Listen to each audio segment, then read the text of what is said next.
5 തലമുറകളായി നിങ്ങൾക്കൊപ്പം PRS hospital. ഇന്ത്യയിലെ രണ്ട് മഹാത്മാക്കൾ, മഹാത്മാഗാന്ധി രാഷ്ട്രപിതാവും കേരളം ഭാരതത്തിനും ലോകത്തിനും സംഭാവന ചെയ്ത ശ്രേഷ്ഠ ഗുരുവും ആയിട്ടുള്ള ശ്രീനാരായണ ഗുരുദേവൻ, രണ്ടുപേരും ശിവഗിരിയിലും തിരുവനന്തപുരത്തും വെച്ച് കണ്ടതിൻ്റെ 100ാം വാർഷികം ഇപ്പോൾ ആഘോഷിച്ചുകൊണ്ടിരിക്കുകയാണ്. ഇതിൻ്റെ ഭാഗമായി ഇന്നലെ ഡൽഹിയിൽ നരേന്ദ്ര ദാമോദർ ദാസ് മോദിയും കൂടി പങ്കെടുത്ത, ഇന്ത്യൻ പ്രധാനമന്ത്രി കൂടി പങ്കെടുത്ത ഒരു യോഗം നടക്കുകയുണ്ടായി. ജോർജ് കുര്യൻ മന്ത്രിയും പങ്കെടുത്തു. വർക്കലയിൽ നിന്ന് നിരവധി ആളുകൾ, സ്വാമിമാരും മലയാളി സംഘം, ഡൽഹിയിലുള്ള മലയാളി സംഘം അടക്കം വലിയ ആളുകൾ, വലിയൊരു സദസ്സായിരുന്നു. ആ സദസ്സിൽ വെച്ച് ശിവഗിരി മഠാധിപതി സച്ചിദാനന്ദ സ്വാമികൾ ഒരു പ്രസ്താവന നടത്തി.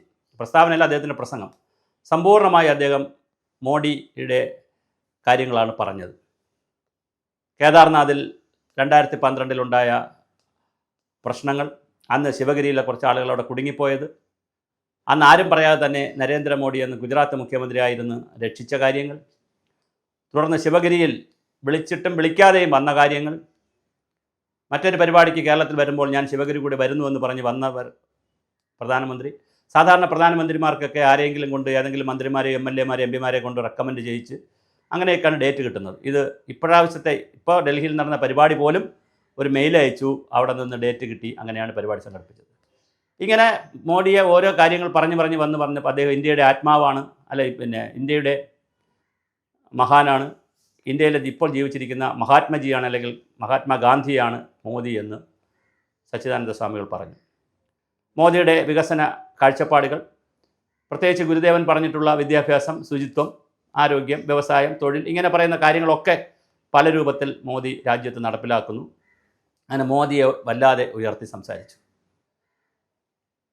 നമ്മുടെ ഇവിടെ മുട്ടിന് പിണറായി വിജയനെ സപ്പോർട്ട് ചെയ്തുകൊണ്ടിരിക്കുന്ന ആരെങ്കിലും, പിണറായി വിജയനോ ഇടതുപക്ഷത്തിനെതിരെ എന്തെങ്കിലും പ്രശ്നം വന്നാൽ ഉടൻ ചാടി വീണ് രക്ഷാകവചം തീർക്കുന്ന വെള്ളാപ്പള്ളി നടേശൻ അവർ ഇതിലും ചാടി വീണു.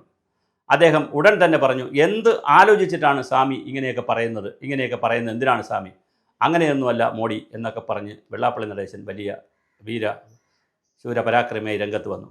നിലമ്പൂരിൽ തോറ്റതിനെയും സ്വരാജ് തോറ്റതിനെയും പറഞ്ഞു അത് ഹിന്ദുക്കളും കുറേ മാറി വോട്ട് ചെയ്തു, മുസ്ലിങ്ങൾ നന്നായി അവിടെ ഷൗക്കത്തിന് വോട്ട് ചെയ്തു, മുസ്ലിം കാൻഡിഡേറ്റാണ് ജയിച്ചത്, കോൺഗ്രസ് അല്ല ജയിച്ചത്, മുസ്ലിമാണ് ജയിച്ചത് എന്നൊക്കെ പറഞ്ഞു. അത് മുസ്ലിമിൻ്റെ വിജയമാണ്, കോൺഗ്രസിൻ്റെ വിജയമല്ല എന്ന് പറഞ്ഞ് നിലമ്പൂർ വിജയത്തെയും താഴ്ത്തിക്കെട്ടാൻ ശ്രമിച്ചു. അപ്പോൾ ഡൽഹിയിൽ സച്ചിദാനന്ദ സ്വാമികളും മറ്റ് സന്യാസിമാരും സ്വാമിമാരും ശിവഗിരി മഠത്തിലുള്ളവർ ഡൽഹിയിൽ പോയി ഈ കാര്യങ്ങളൊക്കെ പറഞ്ഞപ്പോൾ തീർച്ചയായും മോദിയെ പല രൂപത്തിൽ അവർ ഉയർത്തി സംസാരിക്കുകയുണ്ടായി. ആ ഉയർത്തി സംസാരിച്ചതല്ല മോദിയെ മഹാത്മജി എന്ന് പറഞ്ഞതും, മോദി നൽകിയ സേവനങ്ങളും, മോദിയുടെ വിനയവും, മോദി പ്രവർത്തിക്കുന്ന കാര്യങ്ങളും, രാജ്യത്തിന് വേണ്ടി ചെയ്യുന്ന കാര്യങ്ങളും, രാജ്യത്തിൻ്റെ സേവകന, ഇങ്ങനെ ഒരുപാട് കാര്യങ്ങൾ സ്വാമിജി പറയുകയുണ്ടായി. മലയാളത്തിലാണെങ്കിൽ പോലും പലതും നരേന്ദ്രമോദിക്ക് മനസ്സിലായി മീൻസ് അദ്ദേഹത്തെ ഒരാളിനെ പ്രകീർത്തിക്കുന്ന കാണുമ്പോഴും ജനങ്ങൾ ഓഡിയൻസ് കൈയടിക്കുന്ന കാണുമ്പോഴും സ്വാഭാവികമായിട്ട് വേദിയിലിരിക്കുന്ന ആളിന് മനസ്സിലാവുമല്ലോ എന്നെക്കുറിച്ചാണ് പറയുന്നത്. അങ്ങനെ നിരവധി തവണ ജനങ്ങൾ കൈയടിക്കുന്ന രീതിയിൽ സ്വാമിജി മോഡിയെ പ്രശംസിച്ചു, പ്രകീർത്തിച്ചു. പക്ഷേ അത് വലിയ വിവാദത്തിലേക്ക് പോയിരിക്കുകയാണ്. ശിവഗിരിയെക്കുറിച്ച് ഞാൻ കൂടുതലൊന്നും പറയുന്നില്ല, സ്വാമിമാർക്ക് എന്താണ് പണി എന്നൊക്കെ ചോദിച്ചുകൊണ്ട് വെള്ളാപ്പള്ളി നടേശൻ വലിയ രീതിയിലാണ് ശിവഗിരി മഠത്തിനെതിരെ വന്നിരിക്കുന്നത്. ശിവഗിരി മഠം പലപ്പോഴും രാഷ്ട്രീയത്തിനതീതമായി ഒരു കാലഘട്ടം മുഴുവൻ കോൺഗ്രസ്സുകാരെ അവിടെ കൊണ്ടുപോവുകയും കോൺഗ്രസ്സുകാരുമായി നല്ല ബന്ധം സ്ഥാപിക്കുകയും, പിന്നെ ഇപ്പോൾ BJP വന്നപ്പോൾ BJPയുമായി നല്ല ബന്ധം സ്ഥാപിച്ചു. 68 കോടിയിൽ പരം രൂപ അവിടെ വികസന പ്രവർത്തനങ്ങൾക്ക് മോഡി അനുവദിച്ചു. അപ്പോൾ മോഡി പലവട്ടം അവിടെ പോയി. അത് നല്ല ഒരു ബന്ധമാണ് നരേന്ദ്രമോദിയും ശിവഗിരിയുമായിട്ടുള്ളത്. ശിവഗിരിയിലെ കാര്യങ്ങൾ നരേന്ദ്രമോദി ശിവഗിരിയുമായി ബന്ധപ്പെടുത്തി തിരിച്ച് പ്രസംഗിച്ചപ്പോൾ രാവും പകലും ശ്രീനാരായണ ഗുരുദേവൻ്റെ ആശയങ്ങളും സ്വപ്നങ്ങളുമാണ് താൻ കൊണ്ടു നടക്കുന്നത്. അത് തന്നെ വല്ലാതെ ഹോണ്ട് ചെയ്യുന്നുണ്ട്. രാജ്യത്തിന് വേണ്ടി, സമൂഹത്തിന് വേണ്ടി പ്രവർത്തിക്കാൻ, സമാധാനത്തിൻ്റെ കാര്യങ്ങൾ ആലോചിക്കുമ്പോൾ, ആത്മീയതര കാര്യങ്ങൾ ആലോചിക്കുമ്പോൾ, യോഗ, അങ്ങനെ ഒരുപാട് കാര്യങ്ങൾ പറയുന്നുണ്ട്. എല്ലാ കാര്യങ്ങളും പറയുമ്പോൾ ഞാനിതൊക്കെ ചെയ്യുമ്പോഴും ഗുരുദേവനെ എൻ്റെ മനസ്സിലുണ്ട്. ഗുരുദേവൻ ലോകത്തിൻ്റെ പിതാവാണ്, അല്ലെങ്കിൽ ലോകത്തിൻ്റെ ആത്മീയ ജ്ഞാനമാണ്, കേരളത്തിനോ ഇന്ത്യക്കോ മാത്രമുള്ളതല്ല, ലോക ഗുരുവാണ് എന്നൊക്കെ നരേന്ദ്രമോദി മറുപടി പ്രസംഗത്തിൽ പറയുകയും ചെയ്തു, അദ്ദേഹത്തിൻ്റെ പ്രസംഗത്തിൽ പറയുകയും ചെയ്തു. അങ്ങനെ ചുരുക്കത്തിൽ വളരെ വലിയ ഒരു ഹൈപ്പ് ഡൽഹിയിലുണ്ടായി. പക്ഷേ ഇവിടെ കണിച്ചകുളങ്ങര ആശാന് അത് പിടിച്ചിട്ടില്ല.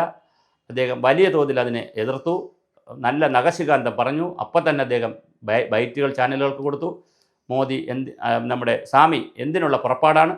ഇനി നരേന്ദ്രമോദിക്ക് വരുന്ന തെരഞ്ഞെടുപ്പിൽ BJPക്ക് വോട്ട് പിടിച്ചു കൊടുക്കാനാണോ, വോട്ട് രാഷ്ട്രീയമാണോ എന്നൊക്കെ ചോദിച്ചുകൊണ്ട് വലിയ തോതിൽ വെള്ളാപ്പള്ളി നടേശൻ ബഹളം ഉണ്ടാക്കിയിട്ടുണ്ട്. ആരൊക്കെ ബഹളമുണ്ടാക്കിയാലും നരേന്ദ്രമോദി എന്തായാലും അദ്ദേഹത്തിൻ്റെ പ്രവൃത്തികൾ ചെയ്തു പോകുന്നു. സ്വാമിജി അദ്ദേഹത്തെ വാനോളം പുകഴ്ത്തി, പ്രശംസിച്ചു, പ്രകീർത്തിച്ചു. ഇതെല്ലാം ചരിത്രത്തിൽ നാളെ കിടക്കുക തന്നെ ചെയ്യും.